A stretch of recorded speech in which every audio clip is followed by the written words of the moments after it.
ఈరోజు అందుకే ఆంధ్రప్రదేశ్ ఎట్టి పరిస్థితుల బచావత్ ట్రిబ్యునల్ వాదనల్ని పూర్తి చేయకుండా ఎంత వీలైతే అంత దీర్ఘకాలికంగా దీన్ని వాయిదాలు వేసుకుంటూ పోయి వాళ్ళు ఉన్న ప్రాజెక్టులన్నీ కట్టుకొని మా ప్రాజెక్టులు పూర్తయినాయి కాబట్టి ఒక్క సుక్క కూడా మీకు నీళ్ళు ఇచ్చేదే లేదు అని వాదించాలని వాళ్ళు అంటున్నారు.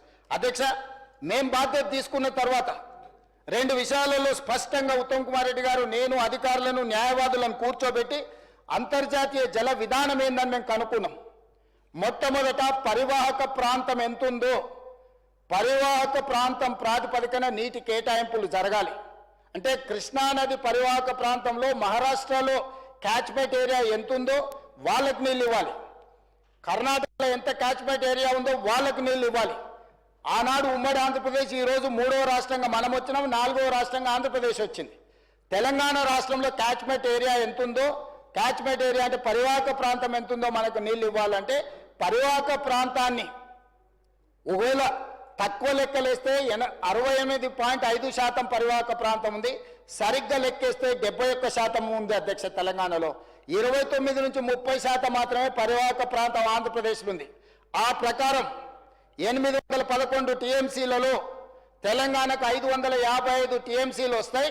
555 టీఎంసీలు తెలంగాణకి ఇవ్వండి బచావత్ ట్రిబ్యునల్ ప్రకారం అని చెప్పినాం. ఒకవేళ బ్రిజేష్ కుమార్ ట్రిబ్యునల్ని మీరు ప్రాతిపదికన తీసుకుంటే 65% డిపెండబిలిటీ ప్రకారం మీరు ఒకవేళ నీటి కేటాయింపులను చేస్తే 763 టీఎంసీలు మాకు వస్తాయి. అప్పుడు 1005 టీఎంసీలు అందుబాటులో ఉన్నాయని బ్రిజేష్ కుమార్ ఎప్పుడైతే చెప్పిండో నీటి లభ్యత 1005 టీఎంసీలకు పెరిగింది అధ్యక్ష.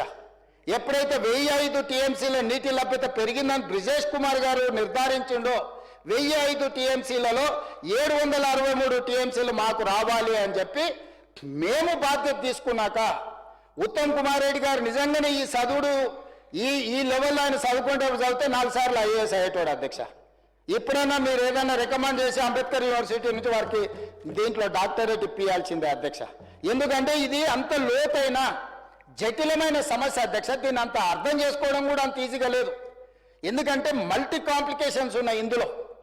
రకరకాల శాఖలు, రకరకాల అంశాలు, రకరకాల రాష్ట్రాలు, రకరకాల వివాదాలు, రకరకాల నిర్ణయాలు, ఏ నిర్ణయం ఎక్కడుందో, ఏ పేపర్లో ఏముందో దీన్ని ఎత్తుక్కునే వరకు రీసెర్చ్ చేసిన దానికంటే కూడా ఎక్కువ పని అవుతున్నది అధ్యక్ష. అంత కష్టపడి ఒక కొలిక్కు పట్టుకొచ్చి 811 టీఎంసీల్లో నికరంగా మాకు 555 వస్తాయి. ఒకవేళ బ్రిజేష్ కుమార్ ట్రిబ్యునల్ ప్రకారం 1005 టీఎంసీలు అందుబాటులో ఉంటే 763 టీఎంసీలు వస్తాయని కేంద్ర ప్రభుత్వం దగ్గర, అపెక్స్ కౌన్సిల్ దగ్గర, అదేవిధంగా సుప్రీంకోర్టులో ట్రిబ్యునల్లో మేము వాదిస్తుంటే మీరు తెలంగాణ నీటి హక్కులను ఆంధ్రప్రదేశ్కు తాకట్టు పెట్టిరని అబద్ధపు ప్రచారాలు చేసి ప్రతిసారి ఈ అంశం మీద తప్పుడు ప్రచారాన్ని ఎప్పుడైతే మేము ఈ అంశాలన్నిటినీ ఎప్పుడైతే పెద్దలు ఉత్తమ్ కుమార్ రెడ్డి గారు వీటన్నిటిని కాగితాలను తీసి కొన్ని కాగితాలు ఆఫీసులో లేకపోతే రకరకాల దగ్గర ఉన్న కాగితాలు అన్నిటిని కూడా జమ చేసి ఒక క్రొనాలజీ డెవలప్ చేసి ఒక థీసిస్ బుక్ లాగా తయారు చేసి వివరాలు అన్నిటిని పొందుపరిచిన తర్వాత వాళ్ళకి అర్థమైపోయింది. వాళ్ళ బండారం బయటపడ్డది. నిజాలు ఎట్లయినా బయటకు వస్తాయి. ఉత్తమ్ కుమార్ రెడ్డి గారి నిజాలు బయట పెట్టే లోపలనే, నిజం గడపదాపే లోపల అబద్ధాన్ని ఊరంతా తిప్పాలని చంద్రశేఖరరావు గారు, హరీష్ రావు గారు బయలుదేరి మేము కృష్ణానది జలాలలో అన్యాయం జరుగుతుంది బహిరంగ సభలు పెడతామని అన్నారు అధ్యక్ష. అందుకే బహిరంగంగా ఎందుక ముఖాముఖి మమ్మల్ని నిలదీయి ఒకవేళ మీకు అంత మోజుండి మా బట్టలు ఊడదీసినా సరే రాండి చూడండి అని చెప్పి వాళ్ళకు ఆహ్వానించి సభకు పిలిచినాం అధ్యక్ష. సభకు రాకుండా పోయి ఈరోజు తెలంగాణకి ఈ రకంగా అన్యాయం చేసి ఈ తెలంగాణకు జరిగిన అన్యాయంలో ఈరోజు కేటాయించిన జీవోల వివరాలు కూడా ఈరోజు నా దగ్గర ఉన్నాయి అధ్యక్ష.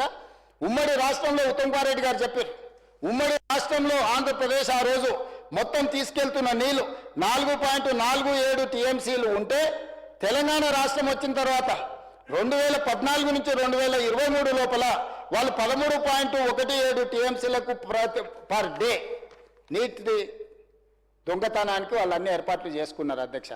అవి పోతిరెడ్డిపాడు కావచ్చు, తెలుగు గంగ కావచ్చు, లేకపోతే జిఎన్ఎస్ఎస్ కావచ్చు, ఎస్ఆర్బిసి కావచ్చు, ఎస్కేప్ కెనాల్ నిప్లవాగు కావచ్చు, రాయలసీమ లిఫ్ట్ ఇరిగేషన్ కావచ్చు, హెచ్ఎన్ఎస్ఎస్ కావచ్చు, ఇట్లా ముచ్చుమర్రి కావచ్చు, వెలుగొండ కావచ్చు, ఈ అన్ని కలిపి తెలంగాణ రాష్ట్రం వచ్చిన తర్వాత చంద్రశేఖరరావు గారి రాష్ట్రానికి ముఖ్యమంత్రి అయిన తర్వాత 5 సంవత్సరాలు హరీష్ రావు గారు, 5 సంవత్సరాలు చంద్రశేఖరరావు గారు సాగునీటి పారుదల శాఖ మంత్రిగా ఉన్నప్పుడు మనకిచ్చిన బహుమానం వాళ్ళిద్దరూ 4.47 టీఎంసీలు ఆంధ్రప్రదేశ్ నీటి దొంగతనాలకు అవకాశం ఉంటే 13.17 టీఎంసీలకు దాన్ని పెంచుకునే బహుమానం ఈరోజు వాళ్ళు మనకిచ్చింది అధ్యక్ష. అందుకే ఈరోజు ఈ సభలో చర్చిస్తే ఈ వివరాలన్నిటిని ముందల పెడితే ఈ వివరాల ప్రాతిపదికన ఈరోజు తెలంగాణ రాష్ట్రంలో చర్చ జరగాలి అని మేము కోరుకున్నాం. కానీ ఈరోజు దురదృష్టవశాత్తు వాళ్ళు రాలేదు అధ్యక్ష.